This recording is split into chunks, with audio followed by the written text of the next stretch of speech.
Coming up next, as if the last match wasn't enough, more tag team action at the ready as Count Victor Mondo and Xander Vorkov, Bollock's Court, go 2-on-2 with Golden Al Barnett and Vic LaRue, the Canadian Cartel.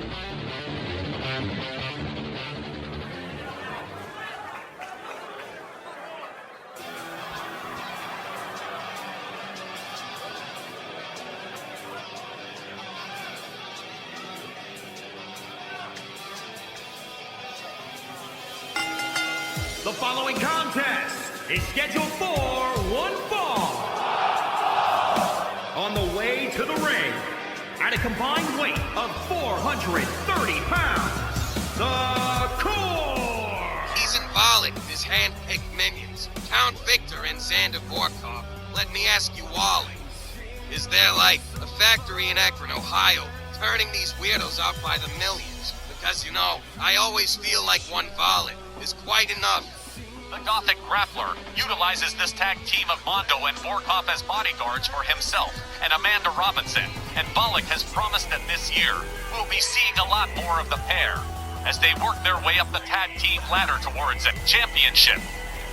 I don't know, Bollock seems to run with bad people. I mean, how trustworthy can a guy like Count Victor Mondo be? The guy's shady, and always been shady. The man walks around in a Dracula cape on the daily. How much shadier can you be? And their opponents, at a combined weight of 501 pounds, the Cartel! Time to kinnick it up with Golden Al Barnett and Vic LaRue, the Canadian Cartel trained, managed, and occasionally exploited by Riley Flash. The Cartel has given their former mentor the old heat ho, and are striking out by themselves for it. Change, and Mike, how do you like the Cartel's odds against Bollock's Court? Barnett and LaRue wrestle all the time. We see them every few weeks or so, then they compete. Mondo and Vorkov stand around at ringside, looking important to nobody but themselves. You, do the math. The Court versus the Cartel, and here we go. Collar and elbow center ring, and it's Xander Vorkov with the leverage, pushing Barnett into his team's corner with absolutely no give. And Barnett with a little parting shot to Vorkov. Vorkov with a closed fist to the chest that has almost no effect, as Barnett whips Vorkov into the ropes and scores with a hip toss power slam. Really nice modified power slam by Barnett. That's one thing about the Canadian Cartel. They pull off some really impressive moves. Barnett misses a move. Vorkov seizes on the mistake with a hard right hand that drops Barnett.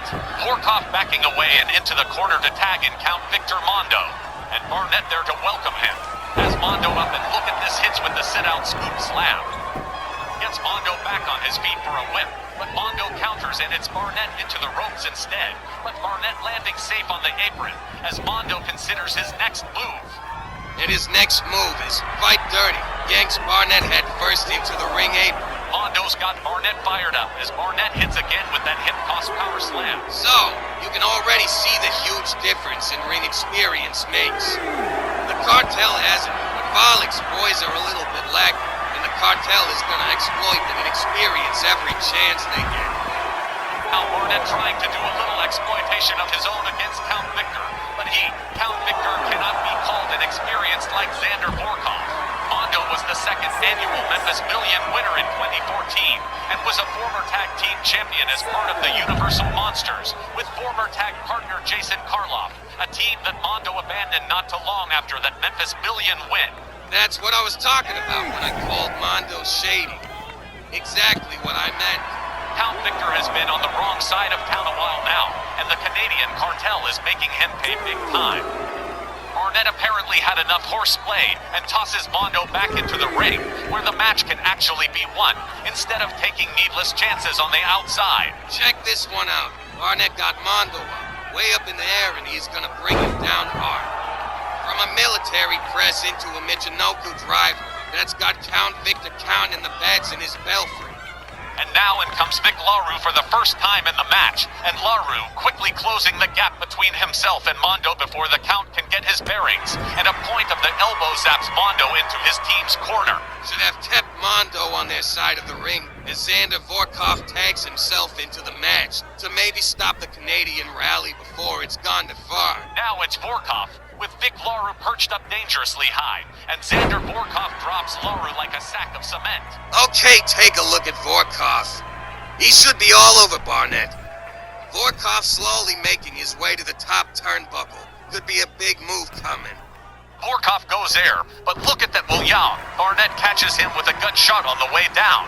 That's the difference experience makes. And maybe, if Eason Volek ever lets these boys do something besides stand around, they might actually accrue some. Volek's court's been real sloppy this time around, and the Cartel is sure making them pay. True, but at the moment, it's Volek's court in control of things as Vorkov tags Count Victor Mondo back in, with Mondo moving in on Vic LaRue, who stops him momentarily with a head, but that staggers Mondo. Mondo responds with more kicks, as LaRue misses an opportunity. Mondo with the Irish whip at Mondo. Mondo hits with a spine buster, and for the first time in this one, Vic LaRue finding himself in all kinds of trouble on the wrong side of the ring. LaRue fights his way out of the enemy corner, drives a knee into Mondo's skull. Mondo tries to fight his way back into this, but Vic LaRue definitely fired up and turning things around on Mondo yet again. You'll notice that it's Mondo who's getting in all the useful offense, while Xander Vorkov continues to languish in his inexperience. You would think Victor would spend some constructive time, and maybe a little of that Memphis Million money, to train the guy up a little so he could, keep up on the team, because this Mondo does all the work stuffs for the birds. LaRue opens a cut over Count Victor's eye, and the vino is now flowing for both members of Volek's court, and Eason Volek is 100% livid. Hey, maybe he's thirsty. Bless his little vampire heart. Count Victor fighting his way out of the situation with LaRue, attempt to maintain the press, but LaRue has him and whips him into the Canadian Cartel's corner, with all Barnett kind of stepping to the side here, and hubba hubba beep beep. Looks like Vic LaRue is setting up a little project here, a very high-risk project, a top rope superplex to the floor some 10 feet below. I think LaRue might broken one of Volek's bodyguards just now. Mondo Count in ring lights, but LaRue has him back up again. Where's he gonna take him? He takes him head first into that steel ring post, with LaRue moving back in to press the attack. But Mondo, with just enough steam left to stop the attack, he has LaRue over his shoulders, and whammo!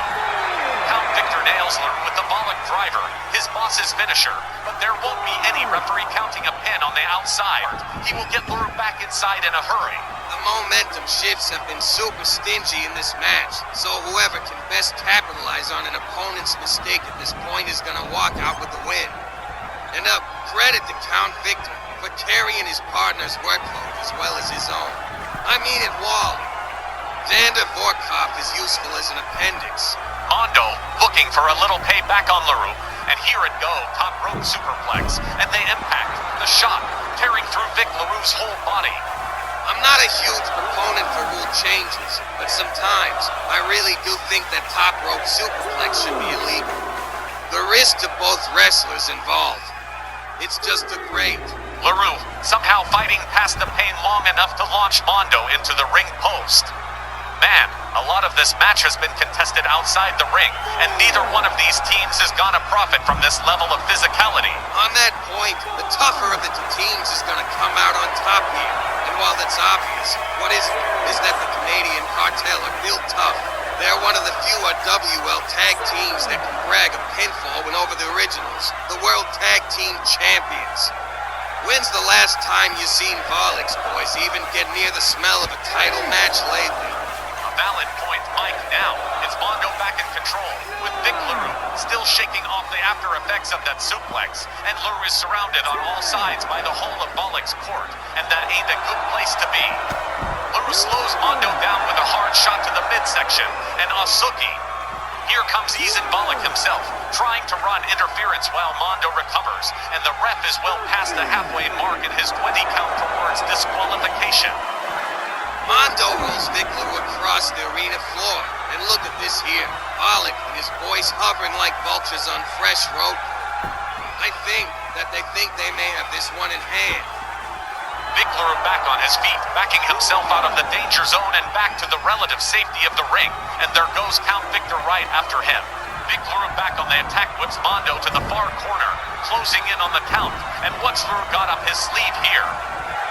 Whips Mondo into the ropes, Luru. Catapulting himself into the ropes opposite side, and what a collision center ring. Taking Mondo down to the mat again. The crowd really getting behind Luru as he goes for the pin here.